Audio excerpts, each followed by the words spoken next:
Hi friends, good morning to all. మనం daily అప్డేట్లో ఉండాలి, daily news ఏమొస్తుందో తెలుసుకోవాలి, మన ఎడ్యుకేషన్కి అది యూజ్ అవ్వాలి, కరెంట్ అఫైర్స్ ఏమేమి ఉన్నాయి అవన్నీ తెలుసుకోవాలి కదా. కాబట్టి నేను డైలీ పేపరు చదివి మీకు వినిపిస్తున్నాను గైస్. ఈరోజు కూడా పేపర్లో టాప్ న్యూస్ ఏంటి, కరెంట్ అఫైర్స్ ఏంటి, కరెంట్ ఈవెంట్స్ ఏంటి, పాలిటిక్స్ ఏం జరుగుతుంది, బిజినెస్ ఏం జరుగుతుంది, ఇవన్నీ మనం తెలుసుకుందాం, సరేనా. ఫస్ట్ మెయిన్ హెడ్లైన్ వచ్చేసి లోక్సభ స్పీకర్పై అవిశ్వాస తీర్మానం, రాహుల్కు మాట్లాడే అవకాశం ఇవ్వడం లేదని ఆగ్రహం అంట. 103 మంది సభ్యుల సంతకాలు సేకరించారు. సభాపతిపై విపక్ష నేత భేటీ. లోక్సభ స్పీకర్ ఓం బిర్లాపై అవిశ్వాస తీర్మానం ప్రవేశపెట్టేందుకు విపక్షాలు రంగం సిద్ధం చేస్తున్నాయి. ఇప్పటికే 103 మంది ఎంపీల సంతకాలు సేకరించినట్లు సమాచారం. రాష్ట్రపతికి ధన్యవాదాలు తెలిపే తీర్మానంపై చర్చలు మాట్లాడేందుకు విపక్ష నేత రాహుల్ గాంధీకి అవకాశం ఇవ్వకపోవడం, అసలు ఏంటి రాహుల్ గాంధీకి మాట్లాడే అవకాశం ఇవ్వడం లేదంట. నెక్స్ట్ ఏంటి, 8 మంది సభ్యులపై సస్పెన్షన్ వేటు వేయడం, కాంగ్రెస్ మహిళా ఎంపీలపై నిరాధార ఆరోపణలు చేసిన భాజపా ఎంపీ నిషికాంత్ దుబేపై చర్యలు చేపట్టకపోవడం వంటి కారణాలతో ఈ డిమాండ్ను విపక్షాలు తెరపైకి తీసుకొస్తున్నాయి. రాజ్యసభ విపక్ష నేత మల్లికార్జున్ ఖర్గే కార్యాలయంలో సోమవారం జరిగిన సమావేశంలో తృణమూల్, డీఎంకే, వామపక్షాలు, Samajwadi party, RJD, Shiv Sena, NCP తదితర పార్టీలు పాల్గొని ఈ నిర్ణయానికి వచ్చాయి. లోక్సభ సెక్రటరీ జనరల్ దీన్ని ఎప్పుడు సమర్పించాలో మంగళవారం నిర్ణయిస్తారు. మంగళవారం అంటే ఈ రోజే వాళ్ళు డిసైడ్ అవుతారు. అసలు దేనిపై మాట్లాడనివ్వట్లేదంట, వీటిపై మాట్లాడనివ్వండి అనేసి అంటున్నారు. రాహుల్ మరికొందరు విపక్ష ఎంపీలు సోమవారం ఓం బిర్లాతో సమావేశమయ్యారు. సభలో ప్రతిష్టంభన తొలగింపుపై చర్చించారు. రాహుల్ తాను లేవనెత్తదలిచిన అంశాలను వివరించారు. వాటిపై మాట్లాడనిస్తే చర్చకు సిద్ధమేనని చెప్పారు. రాహుల్ వెంట వెళ్లిన విపక్ష నేతల్లో టీఎంసీ నేత అభిషేక్ బెనర్జీ, డీఎంకే నేత టీఆర్ బాలు, సమాజ్వాదీ పార్టీ చీఫ్ అఖిలేష్ యాదవ్ ఉన్నారు. వారు వేర్వేరు అంశాలను లేవనెత్తారు. ప్రభుత్వంతో మాట్లాడి చెబుతానని స్పీకర్ వారికి తెలిపారు. రాహుల్ ఒక్కరే మాట్లాడి మిగిలిన వారికి అవకాశం కల్పించకపోతే కుదరదని ప్రభుత్వం పేర్కొంటుంది. ఎంపీల నుంచి ప్రధానికి ముప్పు ఉన్నట్లయితే వారిపై ఎఫ్ఐఆర్ నమోదు చేయాలని రాహుల్ విలేకరులకు చెప్పారు. తాను సభలో ఏం చెబుతానోనని భయంతో ప్రధాని ఉన్నారని, నిజాన్ని ఎదుర్కొనే ధైర్యం ఆయనకు లేదని ఎద్దేవా చేశారు. సరవణి పుస్తకాన్ని తాను ఇస్తానని మోదీ భయపడుతున్నారని చెప్పారు. స్పీకర్ సొంతంగా నిర్ణయాలు తీసుకోలేకపోతున్నారని వీరి ఉద్దేశం. స్పీకర్పై అధికార పార్టీ ఒత్తిడి ఉందని, ఆయన సొంత నిర్ణయాలు తీసుకోలేకపోతున్నారని కాంగ్రెస్ మహిళా ఎంపీలు ఆరోపించారు. ఆయనను ఉద్దేశించి ఈ మేరకు లేఖ రాశారు. సభకు ప్రధాని మోదీ గైర్హాజరు కావడాన్ని సమర్థించే క్రమంలో మీరు అధికార పార్టీ ఒత్తిడి మేరకు మాపై నిరాధార ఆరోపణలు చేశారు. ప్రభుత్వాన్ని ప్రశ్నిస్తున్నందుకే మమ్మల్ని లక్ష్యంగా చేసుకుంటున్నారు. సభకు నిష్పక్షపాత సంరక్షకుడిగా మీరు వ్యవహరించాలి అని వారు ఓం బిర్లాను కోరారు.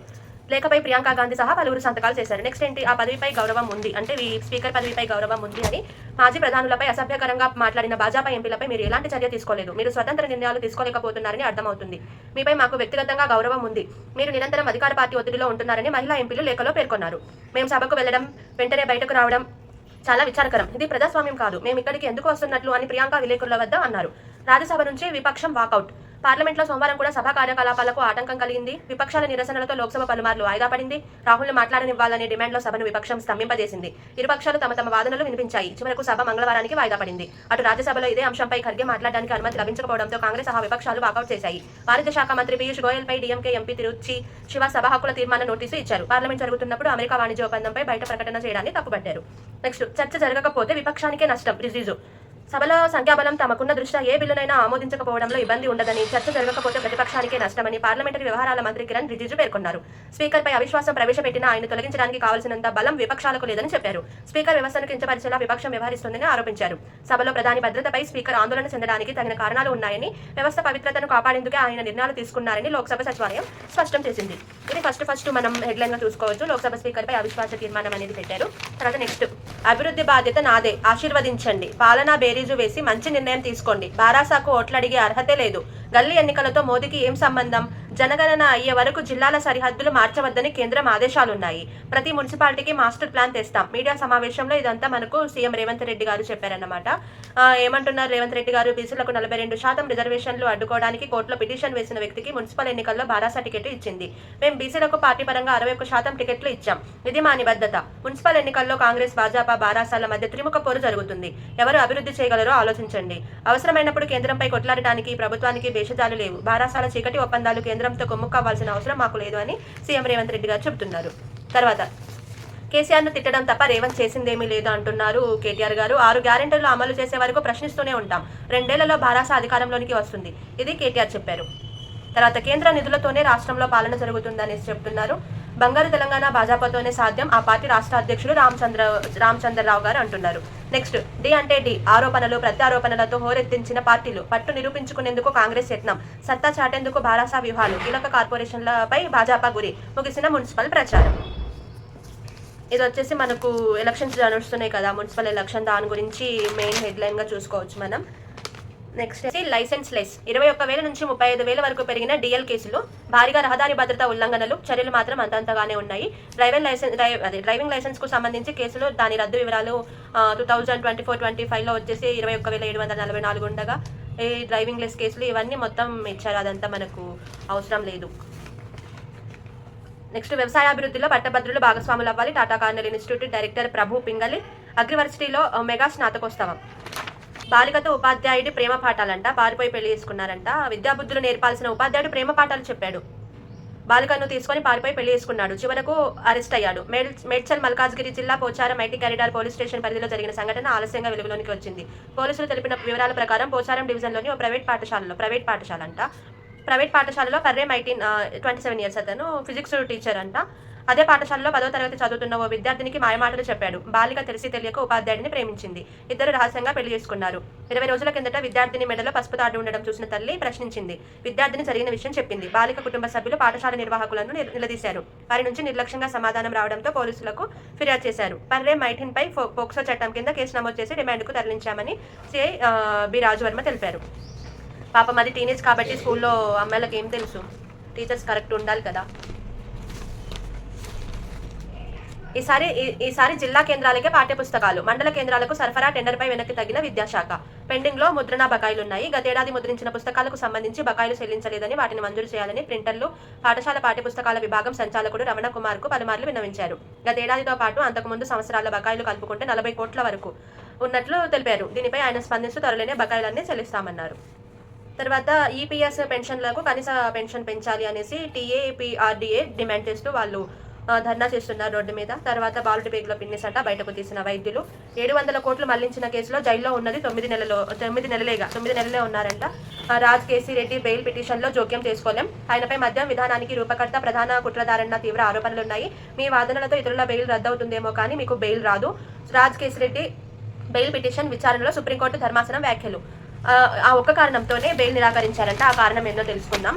పిటిషనర్ తరపున సీనియర్ న్యాయవాది నాగముత్తు వాదనలు వినిపిస్తూ ఇందులో పిటిషనర్కు ప్రస్తుతం పరారీలో ఉన్న A7తో సన్నిహిత సంబంధాలున్నాయన్న ఒకే ఒక్క కారణం. A7 ఎవరంటే ముప్పిడి అవినాష్ రెడ్డితో ఈయనకి సంబంధాలున్నాయన్న కారణంతోనే బెయిల్ అనేది నిరాకరించారంట. పరారీలో ఉన్న అతను ముందస్తు బెయిల్ కోసం దరఖాస్తు చేసుకుంటే కోర్టు కొట్టేసింది. పిటిషనర్ దీర్ఘకాలంగా నిర్బంధనంలో ఉన్నందున బెయిల్ మంజూరు చేయండి అని కోరారు. సిజేఐ జస్టిస్ సూర్యకాంత్ జోక్యం చేసుకుంటూ ఆరోపణల ప్రకారం మీకు ఎంత సొమ్ము చేసుకున్నారని ప్రశ్నించారు. 732 కోట్ల నాగముత్తు బదులిచ్చారు. జస్టిస్ బాక్సీ జోక్యం చేసుకుంటూ 700 కోట్లకు రాజ్ కేసిరెడ్డి లోపలున్నది 9 నెలలే కదా అని వ్యాఖ్యానించారు. సిజేఐ స్పందిస్తూ మీరేం చిన్న స్థాయి వ్యక్తి కాదు, అధికారంలో ఉన్నప్పుడు అత్యంత ముఖ్యమైన స్థానంలో ఉన్నారు. భారీ మొత్తంలో లంచాలు తీసుకున్నట్లు దర్యాప్తు తర్వాత మీపై ఖచ్చితమైన ఆరోపణలున్నాయని వారు పేర్కొన్నారు. అంతా తర్వాత సరస్వతి వాటాల వ్యవహారంలో కౌంటర్ వేస్తా. NCLATకి నివేదించిన షర్మిల. మధ్యంతర ఉత్తర్వులు పొడిగించిన ట్రైబ్యునల్. విజయమ్మ పిటిషన్పై విచారణ మార్చి 17కు వాయిదా. నెక్స్ట్ కృష్ణా తీరంలో పురాతన నగర శిథిలాలు గుర్తించిన చిత్రకారుడు సత్యనారాయణ. ఏఐని చూసి భయపడకండి, దానిపై పట్టు సాధించండి, మొబైళ్లకు బానిసలుగా మారొద్దు. పరీక్షా పే చర్చలో విద్యార్థులకు ప్రధాని మోదీ సూచన. కృత్రిమ మేధ ఏఐను చూసి భయపడాల్సిన అవసరం లేదని, సాంకేతికతతో నైపుణ్యాలను పెంచుకోవాలని విద్యార్థులకు ప్రధానమంత్రి నరేంద్ర మోదీ సూచించారు. పరీక్షాపై చర్చ 2వ ఎపిసోడ్లో భాగంగా సోమవారం ఆయన వివిధ రాష్ట్రాల విద్యార్థులతో సంభాషించారు. కొత్త సాంకేతికత వచ్చినప్పుడల్లా భయాందోళన వ్యక్తం అవుతున్నాయి. కంప్యూటర్లు వచ్చినప్పుడు ఏదో జరుగుతుందన్న చర్చ జరిగింది. ఇలాంటి భయాలు వీడండి. కొందరు చిన్నారులు మొబైళ్లకు బానిసలుగా మారుతున్నారు. స్మార్ట్ ఫోన్ లేకపోతే తిండి కూడా తినడం లేదు. ఇది సరైన పద్ధతి కాదు. సాంకేతికతను నైపుణ్యాలు పెంచుకోవడానికి వినియోగించుకోవాలి అని పేర్కొన్నారు. ఈ సందర్భంగా విద్యార్థులు అడిగిన పలు ప్రశ్నలకు మోదీ సమాధానాలు చెప్పారు. మంచి నాయకుడి లక్షణాలు ఏంటి, స్టూడెంట్స్ అడిగిన క్వశ్చన్స్, దానికి మోదీ ఇచ్చిన రిప్లై ఏంటో మనం ఒకసారి చూద్దాం. మంచి నాయకుడి లక్షణాలు ఏంటి అని స్టూడెంట్స్ అడిగితే మోదీ అన్నారు, నాయకుడిగా ఎదగాలంటే ఎవరు సాహసించని పనులు చేయాలి. నాయకుడు అంటే ఎన్నికల్లో పోటీ చేయడం, పార్టీలు పెట్టడం కాదు. మీ అభిప్రాయాలను 10 మందికి అర్థమయ్యేలా చెప్పగలగాలి. నెక్స్ట్ స్టూడెంట్స్ అడిగిన క్వశ్చన్, స్టార్టప్ ఎలా ప్రారంభించాలి? దీనికి మోదీ ఆన్సర్, స్టార్టప్ నాకు వయసుతో సంబంధం లేదు, విద్యార్థి దశలోనే ప్రారంభించవచ్చు. ఇందుకోసం మీరు ప్రాజెక్టు రిపోర్ట్లు తయారు చేయండి, పారిశ్రామికవేత్తలను కలవండి, మీ ఆలోచనలు వారితో పంచుకోండి. ఆ ప్రయాణంలో మీరు ఎన్నో విషయాలు తెలుస్తాయి అని, అవి మీకు ఉపయోగపడతాయని చెప్పారు. నెక్స్ట్ పరీక్షలకు ఎలా ప్రిపేర్ అవ్వాలి అని స్టూడెంట్స్ అడిగితే, మంచి విద్యార్థిగా మారాలంటే సబ్జెక్టుపై పట్టు సాధించాలి. గొప్ప క్రీడాకారుడు నిరంతరం సాధన చేస్తాడు, పడతాడు, లేస్తాడు, విజయం సాధిస్తాడు. చదువు కూడా అంతే, సాధన కీలకమని మోదీ చెప్పారు. తర్వాత క్రమశిక్షణ, ప్రేరణ ఏది ముఖ్యమని స్టూడెంట్స్ అడిగిన క్వశ్చన్కి రెండు ముఖ్యమే, క్రమశిక్షణ లేకపోతే స్ఫూర్తి ఎంత ఉన్నా ఫలితం శూన్యమని మోదీ ఆన్సర్ ఇచ్చారన్నమాట. చాలా మంచిగా చెప్పారుగా. I like Modi. మనం ఎంత డెవలప్ అవుతున్నా ఏం చేస్తున్నా ఆడవాళ్ళ మీద మాత్రం అఘాయిత్యాలు ఆగడం లేదు. కొంతమంది డ్రెస్ బాగా వేసుకోలేదు, డ్రెస్ వల్లే అమ్మాయిలకి ఇది అది ఇది అనేసి అంటారు. మరి ఇదేంటి న్యూస్? ఏది చూడరు, ఏం చూడరు, చిన్నపిల్ల అని చూడరు, ముసలావిడ అని చూడరు, ఏం చూడరు. ఎక్కడికి వెళ్ళినా ఆడవాళ్ళకి సెక్యూరిటీ అనేది లేదు ఫ్రెండ్స్. అత్తపై అత్యాచారం చేసి హతమార్చాడంట. నాగర్ కర్నూలు జిల్లాలో ఇల్లరికపు అల్లుడి ఘాతకం. కుమార్తెను ఇచ్చి పెళ్లి చేయడమే కాకుండా ఇల్లరికం తెచ్చుకొని పోషిస్తున్న అత్తపై అల్లుడు అత్యాచారానికి పాల్పడ్డాడు. నాగర్ కర్నూలు జిల్లా కల్వకుర్తి మండలంలో ఈ ఘటన చోటు చేసుకుంది. కల్వకుర్తి సిఐ నాగార్జున తెలిపిన ప్రకారం మండలానికి చెందిన ఓ మహిళ 65 సంవత్సరాల తనకి 65 ఇయర్స్, ఇద్దరు కుమార్తెలు, ఇద్దరికి వివాహాలు చేశారు. తిమ్మాజిపేట మండలానికి చెందిన వ్యక్తికి తన పెద్ద కుమార్తెను ఇచ్చి పెళ్లి చేశారు. తాగుడుకు బానిసైన అతను భార్యను తరచూ వేధించేవాడు. దీంతో మహిళ తన కుమార్తెను అల్లుడిని ఇల్లరికానికి తెచ్చుకున్నారు. ఇటీవల ఆ దంపతుల మధ్య గొడవ జరగడంతో అతని భార్య బంధువుల ఇంటికి వెళ్లిపోయింది. ఆదివారం రాత్రి ఇంట్లో ఎవరూ లేని సమయంలో అతను అత్తపై అత్యాచారం చేశాడు. అనంతరం ఆమెను కొట్టి హతమార్చాడు. సోమవారం చుట్టుపక్కల వారు చూసి కుటుంబ సభ్యులకు సమాచారం ఇచ్చారు. బాధితులు ఇచ్చిన ఫిర్యాదు మేరకు కేసు నమోదు చేసి మృతదేహాన్ని పోస్టుమార్టం నిమిత్తం కల్వకుర్తి ప్రభుత్వ ఆసుపత్రికి తరలించినట్లు సీఐ తెలిపారు. నిందితుడిని పోలీసులు అదుపులోకి తీసుకున్నట్లు సమాచారం. చూసారా ఎలా జరుగుతుంది? చిన్న మంత్స్ బేబీ అని చూడట్లే, ఏజ్డ్ పర్సన్స్ అని చూడట్లే, ఏం చూడట్లే. కాబట్టి ఫస్ట్ మైండ్ సెట్ చేంజ్ అవ్వాలి బాయ్స్. ఎడ్యుకేట్ అవ్వండి బాగా. ఎడ్యుకేట్ అయినా కూడా కొంతమంది అలానే చచ్చారు. ఇక చందాలు దందాలు సాగవు. అధికారంలో ఉన్న కాంగ్రెస్తోనే పురపాలిక అభివృద్ధి సాధ్యం. మంత్రి పొంగులేటి శ్రీనివాసరెడ్డి అధికార దుర్వినియోగానికి పాల్పడుతున్నారు. పోలీసులపై డీజీపీకి భాజపా ఫిర్యాదు. ఈ తర్వాత మొత్తం ఏంటి, మున్సిపల్ ఎలక్షన్స్ నడుస్తున్నవి కదా, బ్రాండ్ బాజా. ఇప్పుడు ఎన్నికల్లో ఖరీదైన మద్యం హవా. ఫామ్ హౌస్లు, దాబాలు, విల్లాల్లో ప్రత్యేక పార్టీలంట. 140% కంటే అధికంగా సరఫరా. గతేడాది ఫిబ్రవరి 7న 85 కోట్ల మద్యం డిపోల నుంచి మద్యం దుకాణాలకు చేరితే ఈ ఏడాది ఇదే రోజు ఏకంగా 205 కోట్ల మద్యం సరఫరా అయింది. అంటే దాదాపు 140% అధికం. గతేడాది ఫిబ్రవరి మొదటి 9 రోజుల్లో 672 కోట్ల మద్యం దుకాణాలకు చేరగా ఈసారి అదే సమయంలో 881 కోట్ల విలువైన మద్యం చేరిందంట. పొరుగుగడ్డ ఎవరిది అడ్డ? కరీంనగర్ మేయర్ గిరిపై ఉత్కంఠ. భాజపా కాంగ్రెస్ భారాసా దూకుడు. ప్రభావం చూపుతామంటున్న ఎంఐఎం. గెలుపే మంత్రంగా నేతల మంత్రాంగం. ఇదంతా మనకు ప్రజెంట్ ఏం నడుస్తుంది, మున్సిపల్ ఎలక్షన్స్ కదా, దాని గురించి టోటల్ ఇచ్చారు. ఎవరు ఎట్లా ప్రచారం చేస్తున్నారు, ఎలా ఉంది అనేసి సిచ్యువేషను. నెక్స్ట్ 1270 కోట్లతో అటవీ ప్రాజెక్టులు. ప్రధాన సంరక్షకురాలు సువర్ణ. 3 ఏళ్లలో ఉపగ్రహాల సంఖ్య 3 రెట్లు పెంచుతాం. 2042 నాటికి చంద్రునిపై మన వ్యోమగాములు. ఇక్పాయిస్ ఆవిర్భావ దినోత్సవంలో ఇస్రో చైర్మన్ చెప్పారు. తర్వాత మద్యం తాగి పాఠశాల బస్సు నడిపిన డ్రైవర్ ట్రాక్టర్ను ఢీకొట్టడంతో 2 మృతి, 8 మందికి గాయాలు. తర్వాత శ్రీశైలంలో శివస్వాముల ఆందోళన. ఆలస్యంగా స్పర్శ దర్శనాలకు అనుమతించడంతో ఆగ్రహం వ్యక్తం చేశారు వాళ్ళు.